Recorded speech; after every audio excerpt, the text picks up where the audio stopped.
Bharatiya Janata party ने आगामी लोकसभा चुनाव को लेकर अपनी तैयारियों को धार देना शुरू कर दिया है। पार्टी स्थानीय नेता संगठन से लेकर हर स्तर पर अपनी तैयारियों की लगातार समीक्षा कर रही है। बीते दिनों में अगर देखा जाए तो यूपी के कई बड़े नेताओं के दिल्ली दौरे ने राज्य में सियासी हलचल को बढ़ा दिया। अब इसी कड़ी में बीजेपी नेता अपर्णा यादव सोमवार को दिल्ली पहुंची। अपर्णा यादव दिल्ली स्थित बीजेपी के राष्ट्रीय मुख्यालय पहुंची थी। उन्होंने यहां पर राष्ट्रीय संगठन महासचिव BL संतोष और राष्ट्रीय महासचिव सुनील बंसल से मुलाकात करी।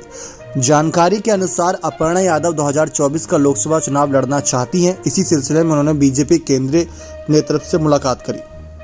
हालांकि सूत्रों के अनुसार अपर्णा यादव परिवार के किसी भी सदस्य के खिलाफ चुनाव नहीं लड़ना चाहती। इसी क्रम में उन्होंने पार्टी के केंद्रीय नेतृत्व से मुलाकात कर अपनी बात रखी। हालांकि इससे पहले उनके 2022 के विधानसभा चुनाव में बीजेपी के टिकट पर चुनाव लड़ने की चर्चा थी। यहाँ नहीं बल्कि इसके साथ ही साथ नगर निकाय चुनाव में भी उनके चुनाव लड़ने की अटकलें थी। ये सारी अटकलें खारिज हुई। अपर्णा यादव ने खुद कहा कि आने वाले वक्त में बीजेपी उन्हें कोई ना कोई बड़ी जिम्मेदारी जरूर देगी। इस बात का उन्हें पूरा भरोसा है। हालांकि अब फिर से एक बार अटकलों का बाजार शुरू हो गया है। लेकिन अपर्णा यादव मुलायम सिंह यादव की छोटी बहू हैं।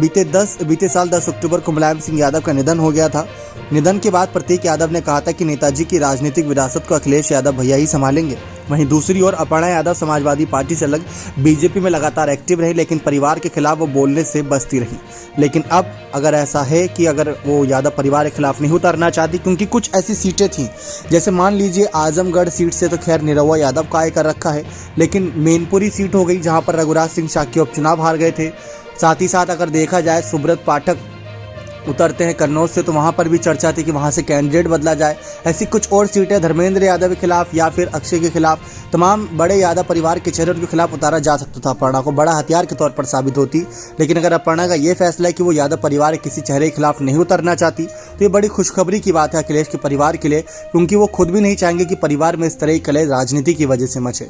अब देखना दिलचस्प रहेगा कि ये मुलाकात का क्या मायना है। क्या ये शिष्टाचार मुलाकात है या सचमुच लोकसभा चुनाव को लेकर मुलाकात है। बने रहें चैनल के साथ। बहुत बहुत धन्यवाद।